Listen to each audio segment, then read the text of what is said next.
Hello everyone, this is In-Game Arthur doing the unboxing of the offline product game review. This is Talisman, the 40th Anniversary Collection Digital Edition for the PlayStation 4, but being played and tested on my PlayStation 5. To jump right into it, this physical copy here comes with the update version 1.08 on disc, and at the time of this video, there were no updates available, which is extremely nice to see. Now, like always, I play all my games completely offline with an unregistered account, and though this one's a bit odd, there is no unlocking trophies with this physical copy. You can't even look at the trophies unless you connect to the internet. The trophies don't even display for you at all, so don't go and pick this up if you're expecting to do some trophy hunting. As well as that this does come with a slew of expansions and add-on content on disc. Sadly, this does not come with absolutely everything. There's quite a few items that are missing, as well as like the legendary decks, 3 of the last bit of expansions, as well as some custom characters you can have and the pieces you can play as characters. Some of those contents are missing, but a good bulk of the portion of the content is on disc, and a lot of the major expansions are on disc, so that's extremely nice to see. Now, from my understanding, this is the only physical copy of Talisman at the time of this video, at least but I believe anyway, and it's available on PS4 and the Nintendo Switch. So I was very interested in picking this physical copy up, and I was really glad to see that the majority of the updates and content is on the disc. They really didn't have to do this, but I'm really glad they tried to do at least a decently along the way. It could have been better. It could have been have complete condition. That would have been amazing, but I mean, this is a lot better than we've seen from other publishers and disc printers out there. So they went at least some good amount of distance with their physical copy. So I'm really glad to see that. Now, for my overall experience of the game, there really wasn't any issues.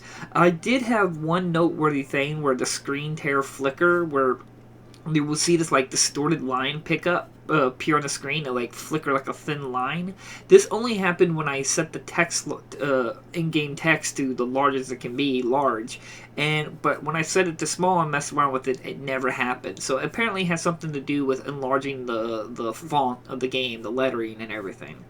As well as that there was a little bit of a bug with the rules for Armageddon page, where you look at what the effects are Armageddon expansion, where the game, instead of transfer you immediately over to the check mark, you have to like navigate the menus to try to land on the check mark. It was really weird and awkward. And I mean, I didn't see any way to affect your gameplay. I'd mess with it. I couldn't like accidentally roll or anything, but you will have to try to push your joystick or D-pad or something like that to get to land on that check mark, because it's not immediately transferring over there like all other stuff. So that was like the only frustrating one in the experience. But other than that, the overall game worked pretty good. Now, please keep in mind, Talisman is a board game straight up, and it follows this is like probably the most board game video game you can get there. It has all the dice rolls, got all the cards, even the rules and explanation, even treated like it's actual board game. And that could be a good thing and a bad thing depending on certain situations. The bad thing is that one of the bigger flaws is it's not like a game-breaking issue or anything like that, but sometimes the explanation of rules, like you get a card or get an object or whatever the game is trying to tell you, sometimes the card dialogue can be a very confusing in its wording sometimes, and they sometimes use different wordings to describe certain things, which can be frustrating. Example, they might describe a psychic battle. Well, that's in game called a craft battle, but they'll sometimes call it a psychic battle. I don't know. Sometimes that gets confusing, and it can very stump up some people wondering like, why are you calling it psychic when it's a craft battle? It just makes it's better to have a wording that could be constantly consistent. That way you can know what they're trying to say. But I've played a great deal of this game already. I played many matches. I've even played a couple with my brother and everything like that. We both greatly enjoyed the game.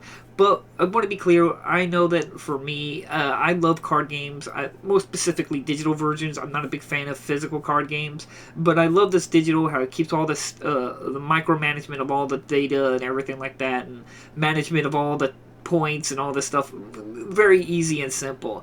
The only biggest issue you're going to probably have is trying to navigate the menus when you're in-game. It's not as smooth as you would like, and sometimes I really wish developers would include the option for just an in-game mouse, then having to navigate all these menus. You just use an in-game mouse to click on stuff. Sometimes that is a lot better than having a controller to have to manually push buttons to go around the menu. Again, have options, have that way.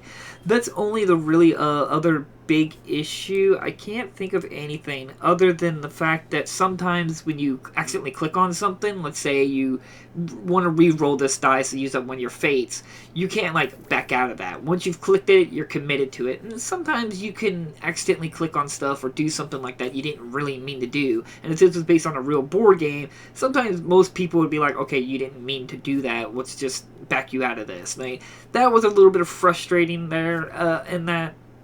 Other than that, I can't really think of any really other issue. The game worked great. The game revolves around playing these characters and move around the board, and the objective for most games is to get in the center and to get the crown of command.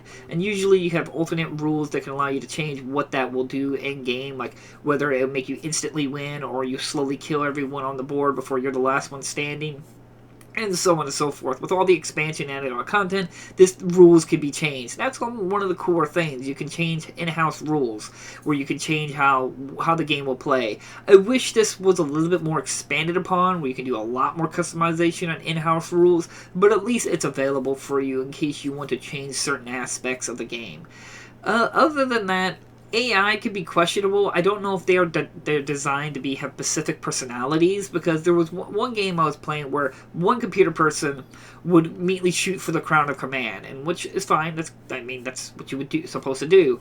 But I had another character, a computer character, where he was clearly more stronger, more powerful than the other computer character, but he never made a single attempt for the crown of command. I really didn't understand it. I kept getting confused. I was like, why is computer not going for it? He completely could win by a landslide, but he won't go for the crown of command. I don't know if they have like particular patterns and designs to keep them in the Pacific characters, because there was one time where I was playing with my brother, and I felt really bad for my brother because for some reason, computer just kept harassing my brother. It was this one computer person that just kept attacking my brother, Damien. It just was weird. It was like there was no benefit at all for computer to do this. It was just the weirdest thing. It was funny. I mean, it was my brother, so it was hilarious. But it did make me feel bad because it made no sense. And that overall, why would you do this? There's better things you should be doing than investing your time attacking somebody who won't give you any benefit in doing so. As well as that, the game has a feature where if someone dies, you can respawn on your next turn, which is cool. That means somebody's not left out of the game. The only problem with this is that late game, this is pretty much useless, because late game, you'll be respawning with no cards, no upgrades, no stat bonuses or anything like that, and you have to start all over. You're basically left not to be able to play, because there's no way you could really come back. If there is, it's very unlikely. What they could have done, again, would have been nice for a house rules for this, is that when somebody passes away, you just drop your cards, you drop your items, you drop your followers, and so forth, but you keep your permanent stat upgrades, like all your trophy exchanges and any upgrades you've gotten goes to the next character. That way, at least gives the character who respawns a better chance of survival than just basically have to restart from square one when you're already like an hour and a half into the game and everyone's got attack 10 and faith 10 and you're back down to 2 strength. I mean, it feels a little unfair in that kind of regards. You're kind of expecting somebody to keep playing even though there's no hope for them to be able to keep playing. And as I said about before, there's some confusion sometimes about the word explanation of the rules. I will try to provide links in the description to lead you to the rules of the game, both for the base game and all the expansions. That way, sometimes it makes it a little easier than the tutorial system, which is not the greatest in explanation. And I will leave that in the description in case you're interested in the game to play it and get a better idea of the rules, and in case you want to reread the rules in case you're confused. In the end, I had a blast playing this game. I know I'm getting onto it, but the game is a board game, and you got to expect that out of the game. It's not going to be for everyone, obviously. It's a turn-based, card-based kind of game. A lot of luck. If you're not interested in games, it's all about rolling that dice and hoping you get the right card. And you can have games, much like a roguelike, where you can have games where you're getting all the best cards, or computers getting all the best cards, and you're getting nothing, or you're getting everything. It's just one of those kinds of games, and I greatly enjoyed it, and it's a great party game. It's a great game you can sit down and play with multiple people. I do know the game case says that it supports 1 to 4 players. I do know it can support more players if you have all share one controller, which is cool. I like you can share controllers, but I didn't like was that There's no way to put teams in this game. I don't. Maybe that's not how Talisman is meant to be played, but it would have been nice if we, like me and my brother, was able to work as a team, and then the two other player could be AI or whoever component could be work as a team to get to the Crown of Command or whatever your storyline is, and if you both work together, you can win. So you can't really have teams in this game unless you just make it personal, like saying, hey, we'll work together, but whoever gets the Crown of Command wins. You know what I mean? It just, there are some little things that would have made the experience a lot more smoother, but I greatly enjoyed this game. I know I'm sounding like I'm ragging on it, but I overall like the experience. I like the expansions. I like the extra cards, all the content. It's just frustrating that it doesn't come with everything. It doesn't have all the expansion. It doesn't have any of the legendary cards, which basically makes the game harder, which is frustrating because it's like, you mean you're paywalling a hard mode in the game? You have to buy these legendary cards to make the game harder? I don't know how I felt about that. I mean, in real life, I get it because you have to buy new cards because different stats. But in a video game, that could have been just an option to switch on the legendary cards or switch on the default cards. I don't see why you would have charged money for that. That's a little scummy on that. But it's sad that none of the legendary cards are on there. 3 of the expansions are missing, and some of the extra bonus characters are not on the thing. But every major expansion that adds more to the board, as well as a slew of extra characters and extra rules and everything like that, is on the disc, which is extremely nice. I particularly really like this game. It may even be within my top 10 most favorite PS4 games, and I may definitely go out of my way to get the Switch version as well. And it's just a very interesting game to have on your shelf if you like these kinds of games. I know it's not for everyone, but if you are interested in these very niche and very interesting kind of party games or interesting replayable games, I mean, obviously it's a board game, so it's going to be better if you can play with somebody in real life, like I did with my brother, which made it a hilarious, amazing experiences at times, and we both greatly enjoyed it. But if you can have more people, it's a lot of fun. But keep in mind, the game could go on for quite a while. This is definitely, more people we get, it could go on for 2 to 3 hours of just a single game, depending on how it all works out. So like always, thank you all so much for watching. I will try to leave links down in the description. Like I said, I will provide a link to the rules as well, so that way in case you're confused and want to learn a little bit more detail about everything, I'll try to provide that as well. So like always, thank you all so much for watching this video, and I'll see you guys in the next unboxing video. Bye-bye!